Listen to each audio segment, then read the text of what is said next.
अरबी दुनिया के मुस्लिम देशों की आधिकारिक भाषा है, लेकिन एक देश ऐसा भी है जहां फ्रेंच का दबदबा है। 55 लाख की आबादी वाले लेबनान में 25 लाख से ज्यादा लोग फ्रेंच भाषा बोलते हैं।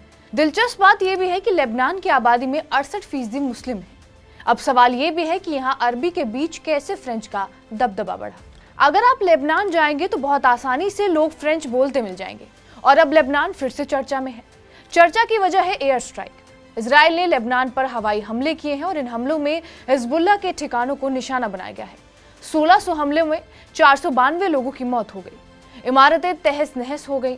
इसी बहाने ये जानते हैं कि आखिर मुस्लिम देश लेबनान में कैसे फ्रेंच का दबदबा कायम हुआ।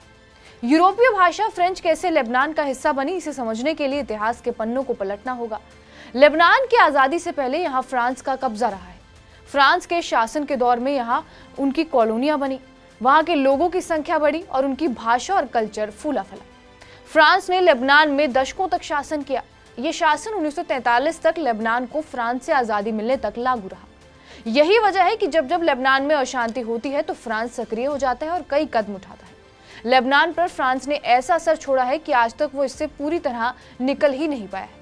स्थानीय लेबनानी बातचीत में फ्रेंच और अरबी का इस्तेमाल करते हैं। ये लेबनान को आधुनिक युग में अलग बनाता है और खाड़ी देशों या फिर इराक और ईरान की तुलना में यूरोपीय प्रभाव से बहुत ज़्यादा महसूस किया जाता है। ये एक दिलचस्प स्थिति है क्योंकि स्थानीय लेबनानी लोगों द्वारा उनके वाक्यों में इस्तेमाल किए गए अरबी शब्दों में भी फ्रेंच का असर साफ दिखता है। लेबनान में बड़े पैमाने पर लोग फ्रेंच बोलते हैं और इसी भाषा में पढ़ाई भी करते हैं। लेबनान की 40% से ज़्यादा आबादी फ्रेंच बोलती है। लेबनान के 70% स्कूलों में फ्रेंच दूसरी भाषा है। आमतौर पर माना यह जाता है कि इस मुस्लिम देश में सिर्फ शिया और सुन्नी मुसलमान रहते हैं, लेकिन ऐसा नहीं है। यहाँ एक बड़ी आबादी ईसाइयों की है। इस आबादी के बीच सबसे ज्यादा फ्रेंच बोली जाती है।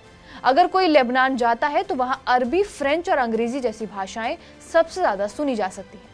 फ्रेंच सिर्फ एक भाषा ही नहीं है, यहाँ कारोबार और इंटरनेशनल संबंधों के बीच पुल की तरह भी काम करती है, जो विदेशी लोगों को लेबनान से जोड़ती है।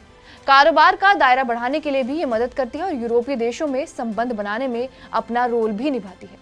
यही वजह है कि फ्रांस का लेबनान से खास कनेक्शन है।